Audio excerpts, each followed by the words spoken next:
हे मुनिवर नमोस्तु नमोस्तु नमोस्तु। इस पावन वेदिका से आज का संकट समाधान का सत्र प्रारंभ करता हूं और कल जहां तक हुआ उससे आगे 94 नंबर के मंडल पुण्यार्चक श्री नरेंद्र कुमार जी छाबड़ा कोलकाता से हमारे बीच में गुरु चरणों में अपना प्रश्न रखेंगे। उपस्थित हों तो अपने स्थान पर खड़े हो जाएं, नहीं है तो 95 नंबर के बुल्डाना से श्री प्रकाश चंद जी मंडला जी ताराबाई जी जैन बुल्डाना गुणायतन ट्रस्टी गुरु चरणों में अपना प्रश्न करेंगे। और 96 नंबर के कटनी से श्री जय कुमार जी जैन का पूरा परिवार तैयार रहेगा। नमोस्तु गुरुवर नमोस्तु नमोस्तु नमोस्तु। पंचायत पर विराजमान मुनिराजों को नमोस्तु। भगवान मेरा प्रश्न ये है, शांतिधारा करते समय मेरे साथ जो घटना घटी उसी के संदर्भ में मैं प्रश्न पूछना चाहता हूँ।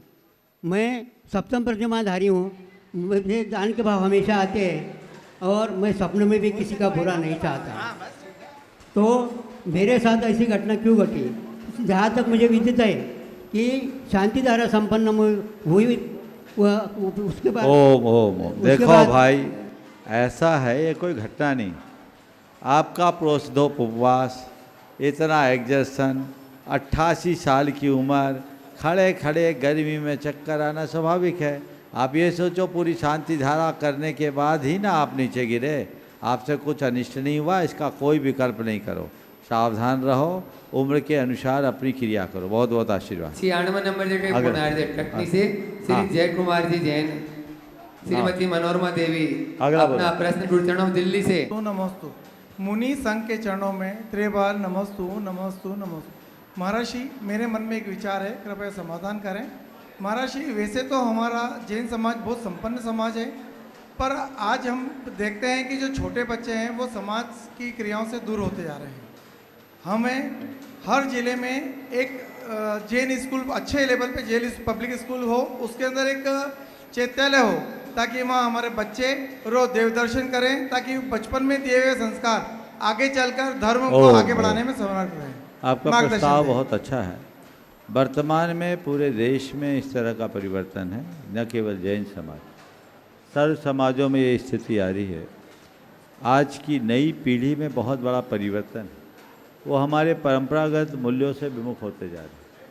इसके लिए हमें व्यापक स्तर पर प्रयत्न करना चाहिए। हम केवल स्कूल खोल करके इसका हल नहीं निकाल सकते। इसका हल निकालने के लिए हमें एक सामाजिक परिवर्तन की शुरुआत करनी है, वातावरण बनाना होगा, तभी ऐसा कुछ हो सकता है। इस तरह के प्रयास होने चाहिए। नमस्ते नमस्ते। दिल्ली से गुणायतन के विधि सलाहकार एडवोकेट विजय जी साधना जी जैन, 97 नंबर मंडल के पुण्यारी गुणायतन ट्रस्टी। नमोस्तु गुरुदेव। मंच पे विराजित सभी मुनिराजों को नमोस्तु। गुरुदेव, भगवान महावीर ने अनंत गुणों के साथ सत्य और अहिंसा को जिया और तीर्थंकर पद प्राप्त किया। लगभग 2600 वर्ष के अंतराल पर गांधी ने सत्य और अहिंसा के अनुपम प्रयोग से उसकी शांति सारे जग को दिखा दी। गुरुदेव, आज चारों ओर असत्य व हिंसा की बढ़ती प्रवृत्ति के कारण अमानवीयता ने विकराल रूप ले लिया है। तो गुरुदेव, इस पतन की पराकाष्ठा क्या होगी और क्या कभी मनुष्य वहाँ से वापस लौट सकेगा? यदि नहीं तो मनुष्य का जीवन कैसा होगा? देखिए, आपने जो बात की है बहुत गंभीर है। ये बात सत्य है कि आज हिंसा और असत्य का तांडव हो रहा है और ये दिनों दिन विकराल रूप ले रहे। लेकिन ये बात भी सच है कि इससे मानवता का घोर पतन है। और मैं तो ये मानता हूँ, आपके लिए ये 4 पंक्तियाँ सुनाता हूँ। कोई कंस सताता जग को कोई कृष्ण बचाते हैं, कोई कंस सताता जग को कोई कृष्ण बचाते हैं। तब तब लवकुश पैदा होते जब जब सीता रोती है। कोई कंस सताता जग को कोई कृष्ण बचाते हैं, जब जब रावण शोर मचाता राम दौड़ कर आते हैं। तब तब लवकुश पैदा होते जब जब सीता रोती है, और घोर अधर्मों के पलने पर गीता पैदा होती है। हम आशान्वित हैं। गुरुदेव, एक प्रश्न क्या? एक ही एक ही एक। कमला जी जैन, मुकेश जी जैन, आराध्य जैन चित्तौड़गढ़ से। मंच पर बैठे सभी साधु को नमोस्तु गुरुदेव। गुरुवर के चरणों में शत शत बार नमन। गुरुवर, भावना योग के माध्यम से लाखों लोगों के तन और मन को स्वस्थ करने के आपके प्रयासों का बहुत बहुत अभिनंदन करता हूं, क्योंकि उसके माध्यम से लाखों लोग आज ठीक हो रहे हैं। आपके जो सिद्ध चक्र महामंडल विधान की घोषणा है, मेरे साली जी की सुपुत्री सपना और मुकेश जी जो ब्यावर में निवास करते हैं, इन्होंने टीवी पर देखा वहाँ जैन मंदिर नहीं है गुरुवर, 28 किलोमीटर दूर इनके निवास से जैन मंदिर है, तो प्रतिदिन देव दर्शन नहीं होते, फिर भी इनकी भावना इतनी जुड़ी हुई है कि इन्होंने टीवी मात्र पर देखकर तुरंत मंडल बुक करा लिया। और मंडल बुक करने के पश्चात गुरुवर, इसने सपना ने अपने पियर पक्ष और ससुराल पक्ष, जो आज की विधा बार बार प्रश्न आ रहे हैं कि ऐसे लड़कियां ऐसा कर रही हैं वैसा कर रही हैं, पर इसने पियर पक्ष और ससुराल पक्ष दोनों पक्षों के परिजनों को सूचित किया कि मंडल में चलना है, सिद्ध चक्र की आराधना करना है, और 33 लोग ससुराल पक्ष और पियर पक्ष के मिला के लेकर के मंडल में यहाँ आइए। इसका बहुत बहुत गुरुवर, इसको बहुत बहुत आशीर्वाद प्रदान करें कि उसके लिए यहाँ पर पधारिए। अब मेरा प्रश्न गुरुवर के चरणों में नमोस्तु करते हुए मेरा प्रश्न यह है, मनोज्ञ मुनिवर के चरणों में शत शत नमन। गुरुवर, मेरा प्रश्न यह है कि रोज अभी 5वें दिन अपना प्रवचन चल रहा था, तब कर्मों के बंद की बात चल रही थी, और एक कर्मों का बंद, कर्मों का मीटर 24 घंटे चलता रहता है। कभी शुभ कर्म बंद होते हैं, कभी अशुभ कर्म बंद होते हैं। इन कर्मों के बंधन की तीव्रता अलग अलग होती है, इन कर्मों के बंध का उदय काल अलग अलग होता है, इन कर्मों की प्रकृति अलग अलग होती है। ये जब बंधते हैं तो गुरुवर, जब बनते हैं तो उदय काल भी अलग अलग इनका होता है, और ये कर्म जब उदय में आते हैं गुरुवर, तो ये किस प्रकार ये हमें बनते हैं, कैसे बनते हैं, और इनको कौन इनको बांधता है गुरुवर? देखिए, कर्म वैसे ही बनते हैं जैसे आप बोल रहे हैं, यहाँ रिकॉर्डिंग हो रही, जैसे हमारी प्रवृत्ति होती है वैसे परिणाम हमारी चेतना में जुड़ जाते हैं, वही कालांतर में पककर अच्छे बुरे कर्म का फल देता है। मैं देख रहा हूँ आज हमारे बीच झारखंड सरकार के, ये एक छोटा सा बच्चा महाराज जी एक प्रश्न करेगा। हाँ, जल्दी जल्दी से बोलो बोलो। गुरु जी के चरणों में बारंबार नमोस्तु नमोस्तु नमोस्तु। मंच पर विराजित सभी मुनिराजों को बारंबार नमोस्तु नमोस्तु नमोस्तु। महाराज जी, मेरा यह प्रश्न है कि उपनयन संस्कार का लाभ और उसको क्यों करते हैं? देखिए, संस्कार का असर पूरे जीवन भर होता है, उससे हम कुछ संकल्पों में बन जाते हैं। संस्कारों के साथ जब संकल्प जीवन में जुड़ते हैं तो जीवन की लक्ष्मण रेखा बन जाती है, वो सुरक्षा बन जाती है। चलिए शुरू करें। आज शंकर संविधान के इस सत्र में विशिष्ट अतिथि के रूप में हमारे बीच झारखंड सरकार के वित्त मंत्री श्रीमान राधा कृष्ण जी किशोर जी हमारे बीच उपस्थित हैं। मैं सम्मान से आमंत्रित करूंगा, वे आए परम पूज मुनिवर के श्री चरणों में नमन करते गुरुवंदना का सौभाग्य प्राप्त करें। हमारे झारखंड राज्य के वित्त मंत्री माननीय राधा कृष्ण जी किशोर जी उपस्थित हैं। मैं आमंत्रित कर रहा हूं, वे आए श्रीफल चढ़ा के गुरुवर का आशीर्वाद प्राप्त करें, और आप जोरदार ताली बजाकर ऐसे व्यक्तित्व का सम्मान करें, सहज सरलता के धनी गुरु के प्रति जिनका समर्पण कूट कूट के भरा है, ऐसे हमारे राधा कृष्ण जी किशोर जी वित्त मंत्री झारखंड सरकार हमारे बीच उपस्थित है। परम पूज मुनिवर के श्री चरण नमन करते गुरुवंदना का सौभाग्य प्राप्त कर रहे हैं, और उनके सम्मान के लिए मैं आमंत्रित करूंगा गुणायतन परिवार से गुणायतन के कार्याध्यक्ष श्रीमान एनसी जैन साहब, सीओ साहब श्रीमान सुभाष जी, श्रीमान सचिव गुणायतन के महासचिव श्रीमान अशोक जी, और साथ में सुनील जी अजमेरा जाएंगे। सम्माननीय हमारे राधा कृष्ण जी किशोर जी वित्त मंत्री झारखंड सरकार, उनका गुणायतन और श्री शिवायतन परिवार की ओर से जोरदार सम्मान का कार्यक्रम संपन्न करें, और मैं चाहूँगा आप ऐसे व्यक्तित्व के लिए तालियां बजाकर उनका सम्मान करें। हाँ, तालियां अनवरत जारी रहना चाहिए, दोनों हाथ ऊपर उठा करके। शिवाजी सीओ श्रीमान अशोक जी पांड्या और श्रीमान सुनील जी अजमेरा, एनएल साहब आप ये जावे, आपकी तालियां बहुत कम बज रही हैं।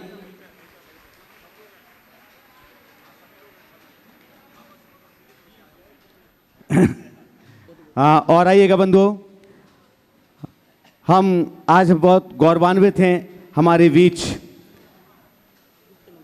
वित्त मंत्री झारखंड सरकार प्रतिनिधित्व यहाँ पर कर रहे हैं राधा कृष्ण जी किशोर जी, और मैं अब अनुरोध करता हूं कि वे इस अनुष्ठान में अपनी भावनाएं हम सभी के मध्य प्रेषित करें। ठीक है, ठीक है। हाँ चलेगा। तब तक अपन चलते हैं आगे। वे अपना आसन ग्रहण कर रहे हैं।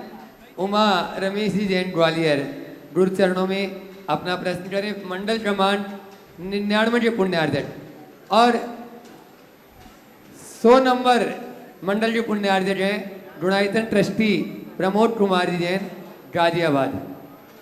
उच्चासन पर विराजमान आप अपना प्रश्न करें। हाँ। ग्वालियर। उच्चासन पर विराजमान हाँ बोलिए। उच्चासन पर विराजमान सभी मुनिराजों के चरणों में मेरे परिवार का अनंतवान नमोस्तु। महाराज श्री, ये जो शंका समाधान का कार्यक्रम है, देश ही नहीं बल्कि विदेशों में भी अपनी चरम सीमा के उत्कर्ष पर है। किंतु महाराज जी, मैं 2 वर्ष पूर्व जो इंदौर में आपका चातुर्मास हुआ था, मेरे परिवार के लिए ये अलग ही खुशी लेकर आया। कल अनुभव केंद्र में भी आपने विवाहित युवतियों की बढ़ती उम्र के बारे में, जहाँ सामंजस्य ना होने की वजह से एक दूसरे के अभाव से जो विवाह वंचित रह रहे हैं, मेरी बिटिया का विवाह इस शंका समाधान के माध्यम से महाराज जी तय हुआ है और उसका पिछले दिसंबर में विवाह भी हो चुका है। मेरे जो समधी हैं कतर से सुधीर जी, निवेदिता जी ने आपको नमोस्तु निवेदित किया है महाराज जी। हाँ। महाराज जी, सिद्ध चक्र विधान की महिमा से महिमा तो वैसे ही बहुत महिमाशाली विधान है, लेकिन आपके प्रयोग जो आपने किया है उससे वो जन जन के हृदय में और भी महिमा उसकी जाग गई है। और जो आपका शंका समाधान नियमित रूप से सुनता है उसको कोई शंका तो रहती नहीं है, फिर भी एक प्रश्न के माध्यम से मैं अपने लिए कुछ मार्गदर्शन चाहती हूँ। एक नीति ग्रंथ में पढ़ा था कि वृद्धावस्था दीनता की जननी होती है। वृद्धावस्था दीनता की जननी है। तो जो अब वृद्धावस्था की ओर बढ़ रहे हैं और अपने उदासीन आश्रम में अकेले हैं, वे कैसा पूर्वाभ्यास करें कि पूर्वाभास पूर्वक अपना सुमरण कर सकें? कृपया मार्गदर्शन। अगर जाग गए तो बुढ़ापा वरदान, और सोते रहे तो बुढ़ापा बोझ। आप चाहते हैं कि मेरा बुढ़ापा मेरे जीवन का वरदान बने, तो जाग कर जियो और जवानी से ही अपनी तैयारी शुरू कर दो। जो व्यक्ति जवानी में बेपरवाह होकर जीते हैं उनका बुढ़ापा बोझ बन जाता है। मैं सभी से कहता हूँ, हमारे शास्त्रों में जो 4 आश्रम की व्यवस्था है, ब्रह्मचर्य आश्रम, गृहस्थ आश्रम, वानप्रस्थ और संन्यास, ये 4 आश्रमों की व्यवस्था बहुत व्यवस्थित है। इसमें हम लोक जीवन को जीते हुए, लौकिक दायित्वों का निर्वाह करते हुए अपने पारमार्थिक दायित्व को पूर्ण करने के लिए सुरक्षित रहते हैं। प्रत्येक गृहस्थ को सक्रिय गृहस्थी में तभी तक रहना चाहिए जब तक बच्चे पूरी तरह सेटल ना हो जाए।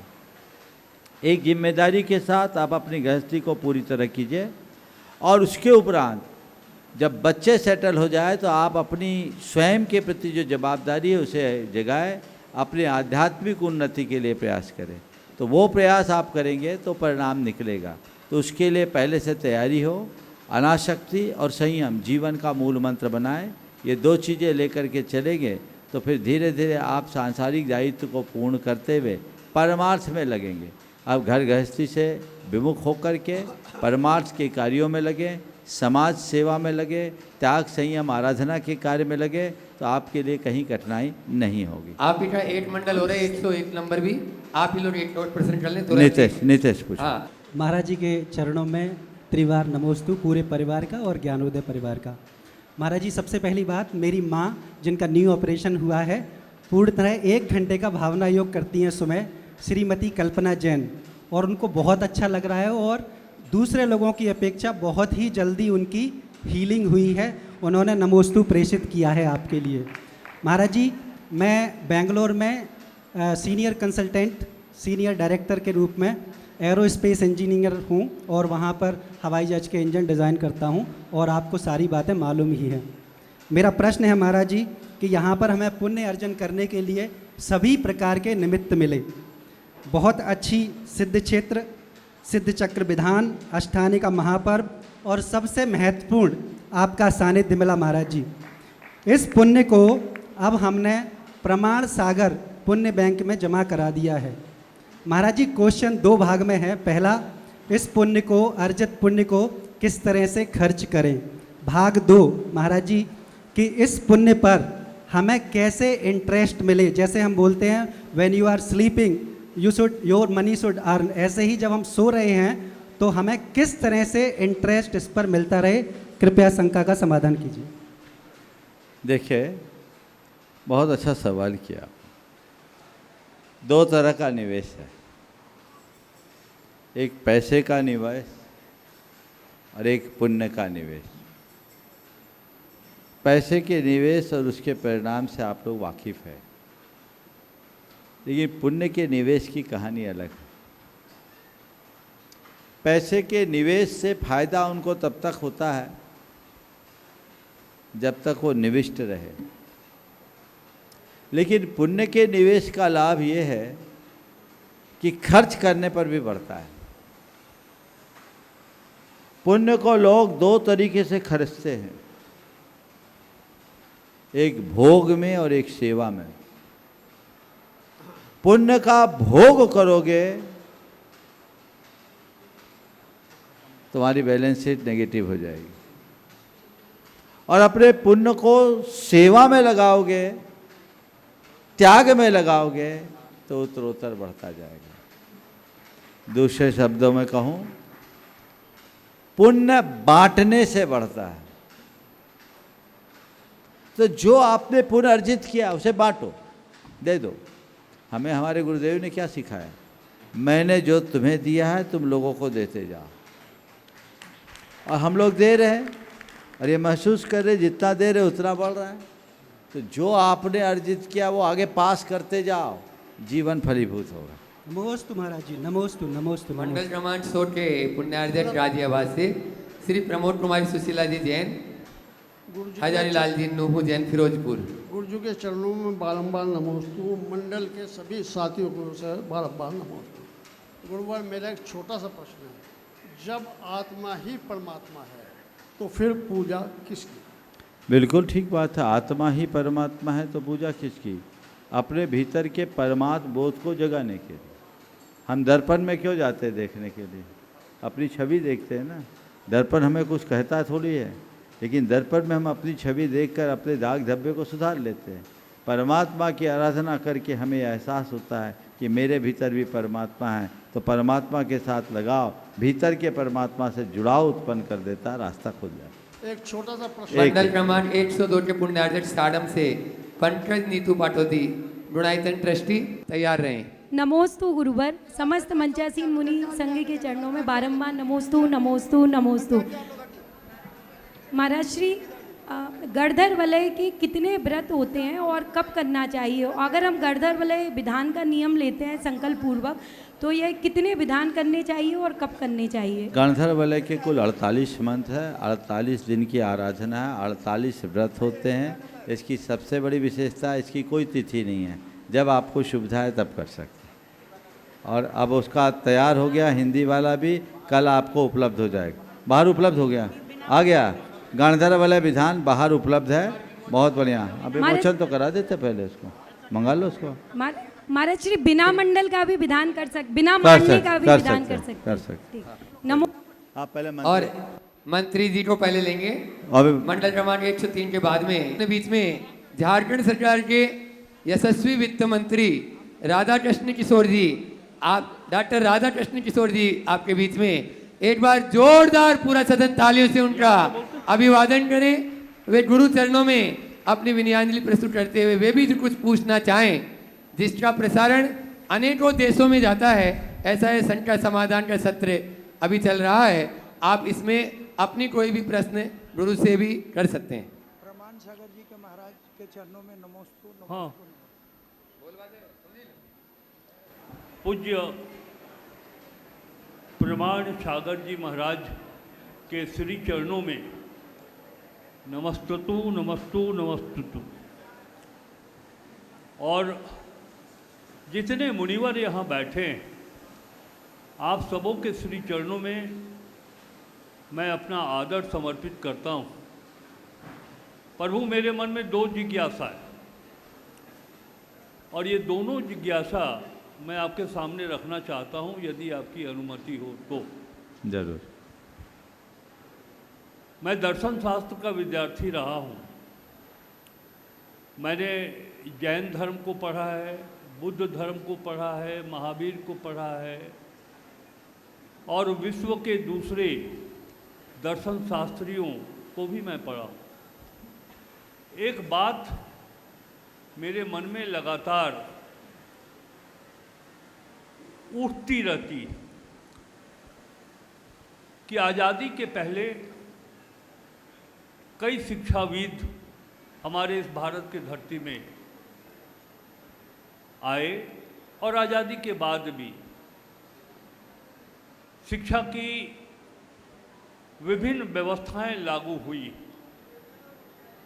मुनिवर, ये कैसी शिक्षा है कि हम आज भी, और आज की बात करें तो भारत अब अंतरिक्ष तक पहुंच चुका है शिक्षा के बदौलत।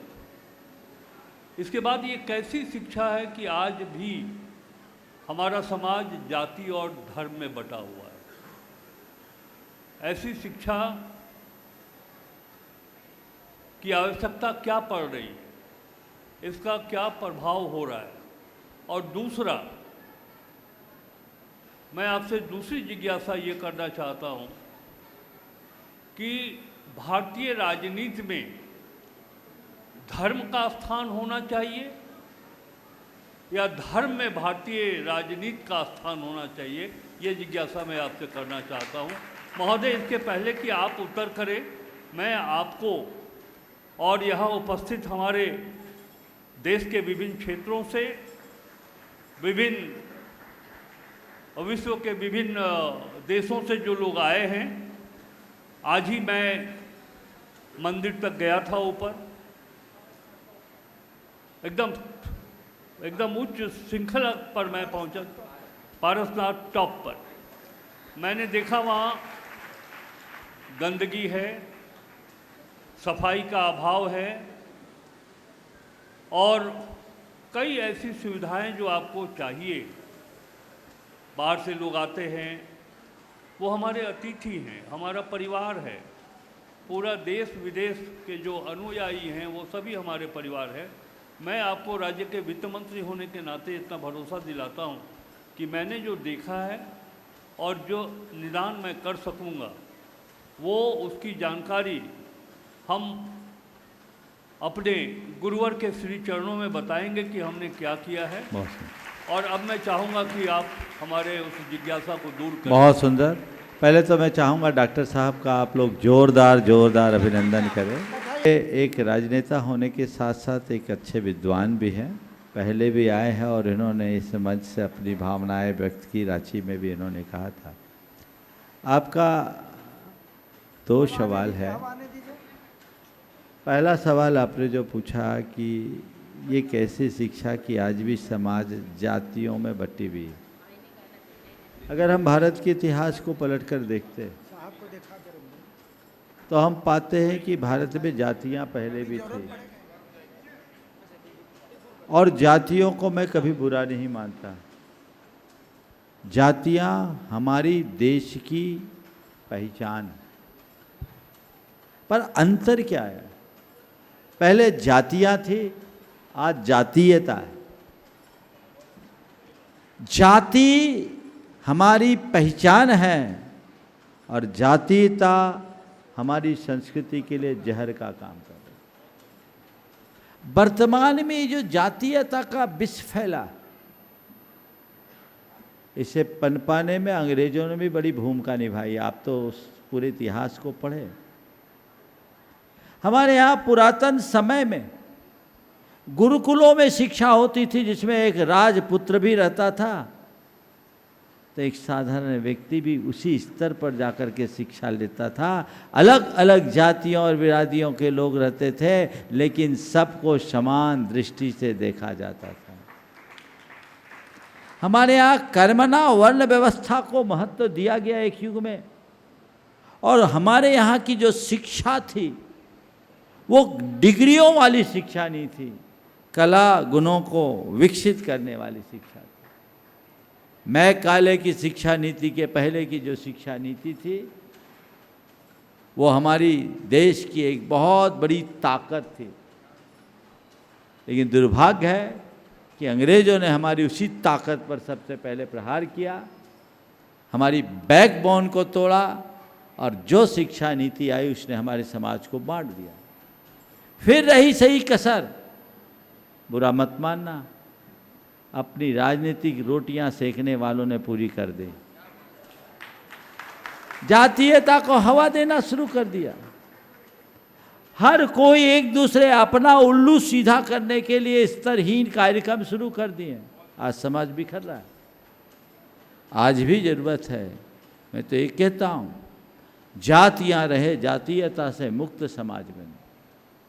जाति से दिक्कत नहीं, जातीयता से दिक्कत है, संप्रदाय से दिक्कत नहीं, सांप्रदायिकता से दिक्कत है। धर्म कभी खतरा नहीं, धर्मांधता से खतरा है। हमें एक ऐसी परिकल्पना करनी है, ऐसे समाज की परिकल्पना करनी है जहाँ जातीयता का जहर ना हो, जहाँ सांप्रदायिकता का कोई किसी भी प्रकार का विद्वेष ना हो, जहाँ धर्मांधता की किसी तरह की दुर्भावनाएं नहीं हो, तो समाज आगे बढ़े। हम लोग उसी दृष्टि से चल रहे हैं, और उसका एक मंत्र है, वह है हर व्यक्ति एक लक्ष्य बना ले, मानव मात्र में मानवता की प्रतिष्ठा कर।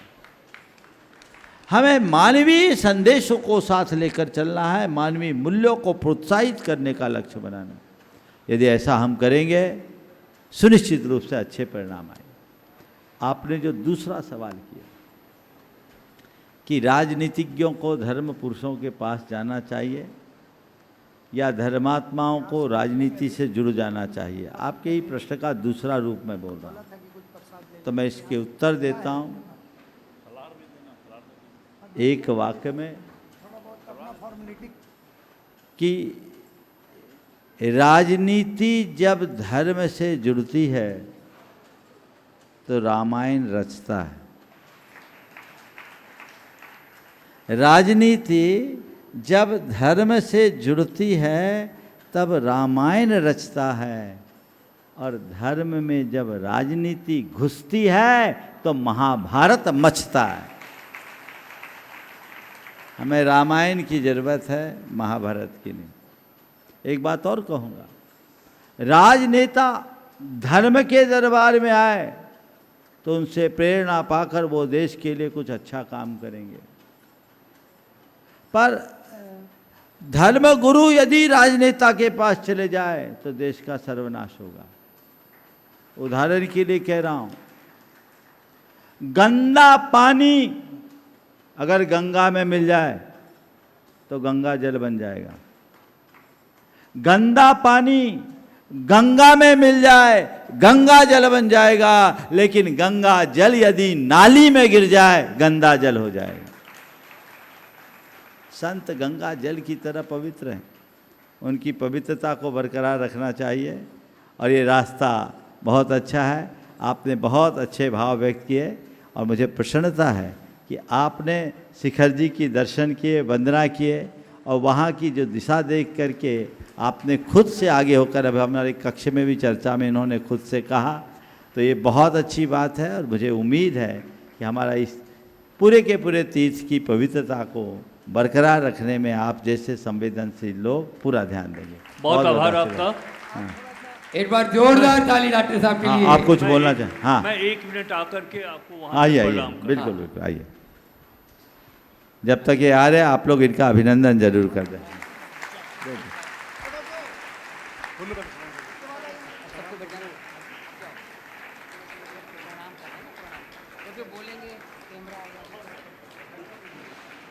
चल पाएंगे? हाँ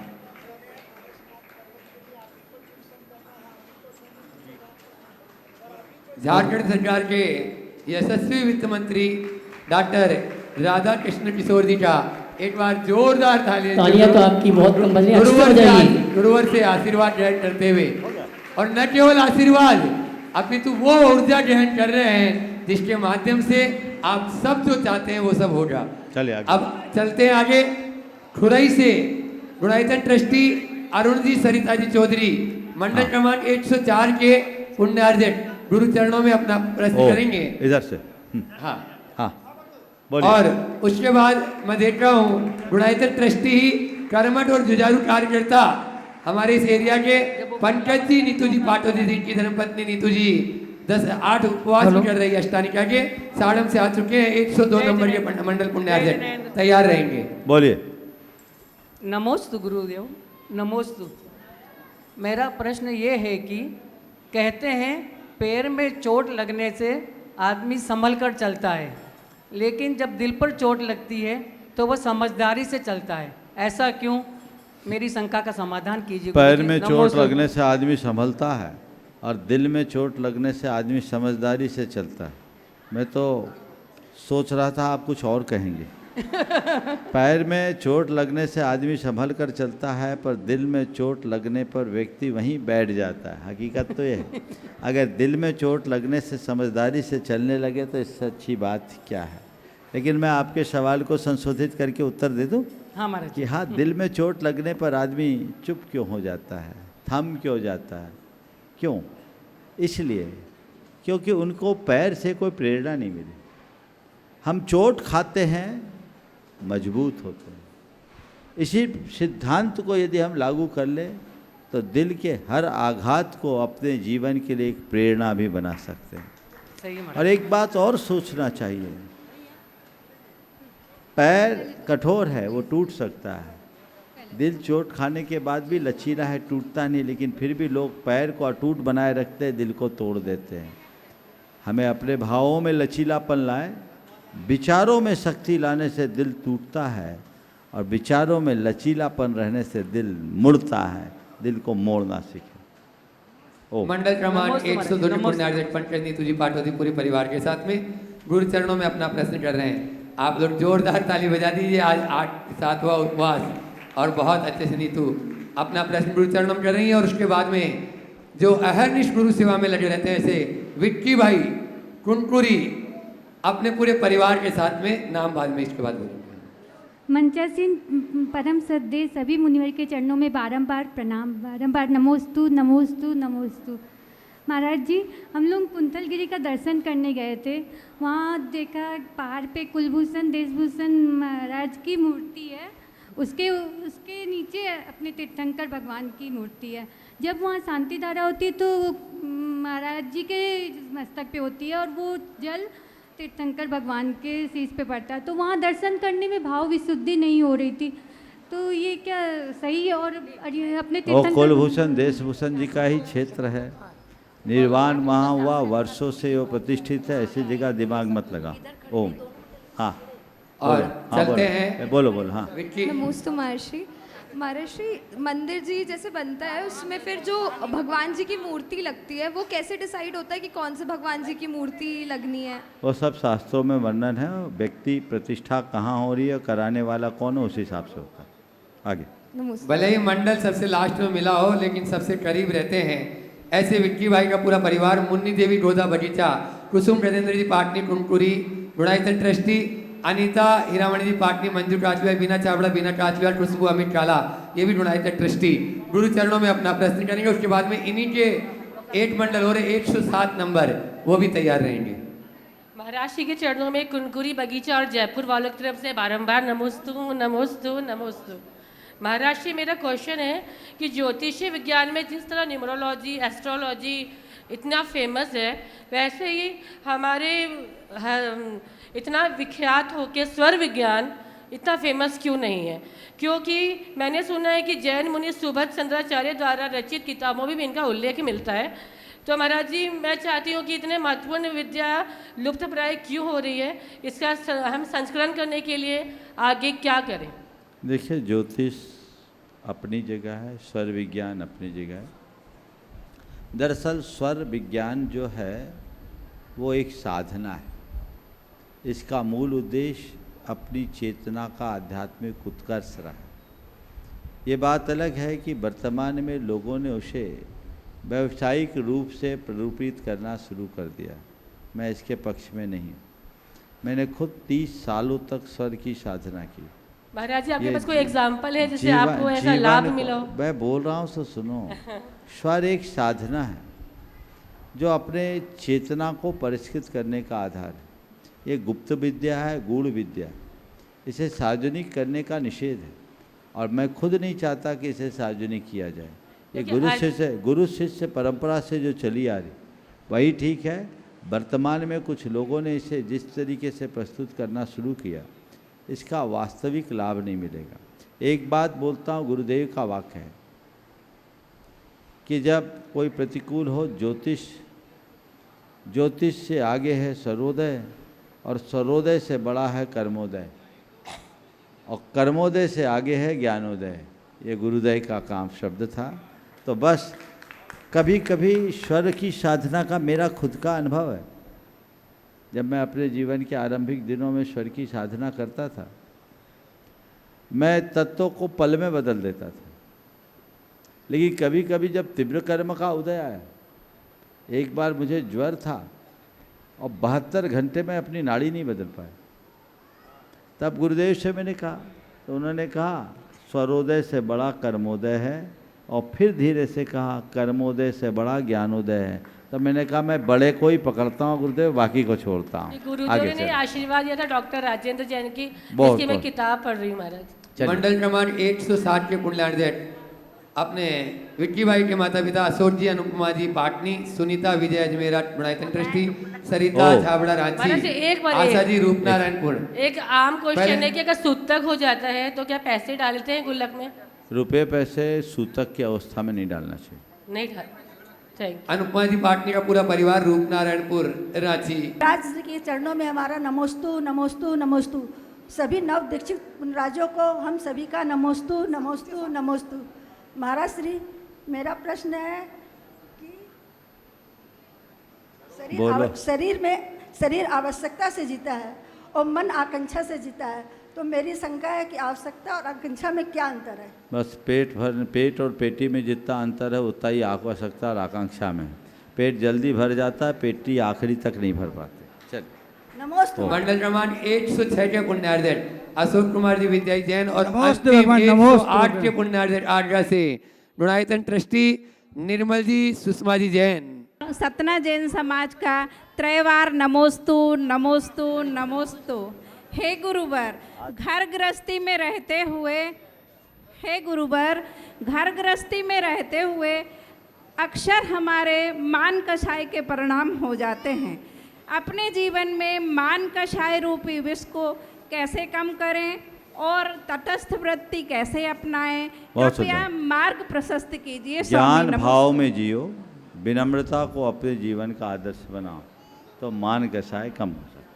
चलिए जी महाराज जी, निर्वृत्ति के मार्ग पे कैसे अपने कदम बढ़ाएं? बस इसी तरह के आयोजनों में आने लगो, अपने आप रंग बदल जाएगा। आगे चलो। हाँ, नमोस्तु स्वामी। श्रीमान निर्मल जी, सुषमा जैन आगरा गुणायतन ट्रस्टी। नमोस्तु भगवान, नमोस्तु भगवान, नमोस्तु। पांचों बालियती भगवंतों के चरणों में मैं बार बार नमोस्तु करता हूँ। नमोस्तु महाराज जी, मेरा गुणायतन में आकर मेरा जीवन सफल हो गया महाराज। मैं सब आप प्रश्न बोलो, सवाल कर लो। ओ महाराज के चरणों में नमोस्तु। आज के जो श्रावक श्रेष्ठी बनने का जिन्हें सौभाग्य मिला, ऐसे उपचार एजेंसी परिवार सागर से गुरु चरणों में अपना प्रश्न करेंगे। पंच बालियती मुनिराजों के चरणों में सकल दिगंबर जैन समाज सागर, वन्नी कॉलोनी सागर उपकार परिवार की ओर से सादर नमोस्तु नमोस्तु नमोस्तु। हे गुरुदेव, ये मेरा लगभग तीसरा मौका है जब मैंने आपके सानिध्य में परिवार सिद्ध चक्र महामंडल विधान किया है, बहुत ही विशुद्धि के साथ, बहुत अच्छे भाव के साथ। महाराज श्री, कल आपने हम सबकी मनोकामना को पूरा करते हुए जो चातुर्मास कलश स्थापना में जो आपका भी प्ररूप चालू है, उसमें आपने हम लोगों की भावनाओं को रखते हुए छोटे कलश का ही प्रावधान किया। हे भगवान, मैं ये छोटी सी चीज़ जानना चाहता हूँ कि जो चातुर्मास कलश स्थापना में हमें कैसे हम अपने पुण्य को आगे बढ़ाएं और चातुर्मास में अपने योगदान से अपने पुण्य को कैसे आगे बढ़ाएं? देखिए, चातुर्मास तो एक चातुर्मास मूलतः हम साधुओं की साधना है, और चूंकि ये साधना एक प्रभावना का भी निमित्त बन गया, श्रावक उससे जुड़ते हैं, चातुर्मास में धर्म प्रभावना के बड़े बड़े कार्य होते, तो उसके लिए मंगल कलश स्थापित किए जाते हैं। नहीं तो साधुओं के पास कलश कहाँ, कलश तो आप स्थापित करते हैं, हम नहीं। कलश आपका है, वो चातुर्मास में अपने योगदान का प्रतीक है। पर चूंकि दिनों दिन प्रभावना बढ़ी और सब लोग उसके साथ एकजुट होते हैं, तो उस दृष्टि से आप चातुर्मास के प्रति लोगों का रुझान विशेष बढ़ गया, कलश बहुत होते हैं। 2 साल पहले मेरे मन में विचार आया कि कितने सारे कलशों की क्यों ज़रूरत है, एक आदमी पूरा चातुर्मास करा सकता है। हमने इंदौर में जब इसकी बात की तो एक आदमी तैयार हो गया, तो बोले हम लोग क्या करेंगे, तो हमने नवरत्न कर दिए। उसी फॉर्मेट को हमने फिर भोपाल में किया, बहुत अच्छा लगा, लोगों को बड़ी प्रसन्नता हुई। इस बार भी वही फॉर्मेट है, 9 रत्नों में हमारे पास 8 रत्न आ गए, एक बच्चे, मुझे लगता है शाम तक वो भी हो जाएंगे, चक्रवर्ती भी हो गए, सारे लगभग फुल है। तो ये चीज़ें सब लोगों के मन में भाव है, उत्साह है। तो कलश तो हमने एक ही सोचा, एक ही रखेंगे। पिछली बार अष्टमंगल द्रव्य लोगों को दिया था, वो एक चातुर्मास के प्रतीक के रूप में, और आराधना कक्ष में जिसकी शुद्धि होगी पूरे चातुर्मास, वो लाभ सबको मिलेगा। और जितने लोग, चूँकि आप लोगों का आग्रह था कि हम लोग जुड़ना चाहते हैं, तो जुड़िए, सबके लिए खुला ऑफर है। हर कोई सावक रत्न, सौभाग्य रत्न और पुण्य रत्न में अपना स्थान पा सकता है। आप लीजिए, सभी को उनके योग्य सामग्री नंद्यावर्त आदि प्राप्त होंगे। गुणायतन के शिरोमणि संरक्षक दिनेश जी रेखाजी नटवाल मुंबई संस्कार धाम की पूरी टीम के साथ में। हे स्वामी, नमोस्तु नमोस्तु नमोस्तु मेरी ओर से, मेरे परिवार और पूरा संस्कार धाम परिवार के साथ में। महाराज, आर्टिफिशियल इंटेलिजेंट और एआई के ज़माने में सभी चीज़ें एक बटन दबाने से मिल जाती है। आपके सारे प्रवचन हर भाषा में हम प्रकाशित कर सकते हैं। आपकी जितनी भी पुस्तकें हैं या जितनी भी 4 बातें हैं, उनको भी किसी भी भाषा में कन्वर्ट किया जा सकता है एक बटन के माध्यम से। इस तरह से क्या हम इस धर्म की प्रभाव ना करें, या इसके बहुत सारे दुष्प्रभाव भी हैं जो कि मैं बताना नहीं चाहता, पर उसके भी दुष्प्रभाव हैं। पर इसकी मेरा ऐसा मानना है कि इसके बहुत सारे पॉजिटिव बहुत सारे हैं। मैंने आपकी एक को 3 मिनट की मैंने आपकी क्लिप को कन्वर्ट किया इंग्लिश में। मैं उसको देख के ऐसा लगा कि आप इंग्लिश में ही बोल रहे हैं। आपके मुंह के जितने भाव है वो सब कुछ एकदम ऐसा लगता है कि वो ओरिजिनल है। तो हमें क्या इस कदम को आगे बढ़ाना चाहिए, या उसमें हमें किस तरह से बहुत सुंदर। पहले तो मैं चाहूँगा इस परिवार का जोरदार अभिनंदन कर दे। मेरा तो बड़ा स्पष्ट मानना है और खुली अवधारणा है कि हम जहाँ चीज़ें अच्छी हो उसे अपनाएं, अच्छाइयों को अपनाएं, बुराइयों से बचें। हर चीज़ के दोनों पहलू हैं। अगर हम अच्छे पहलू को अपनाते हैं तो कोई बुराई नहीं है, लेकिन सतर्कता और सावधानी होनी चाहिए, कहीं हमारा मूल नष्ट ना हो जाए। इस प्रकार आज के सत्र को यहीं पर विराम। बोलिए परम पूज्य आचार्य गुरुवर श्री विद्यासागर जी महाराज की।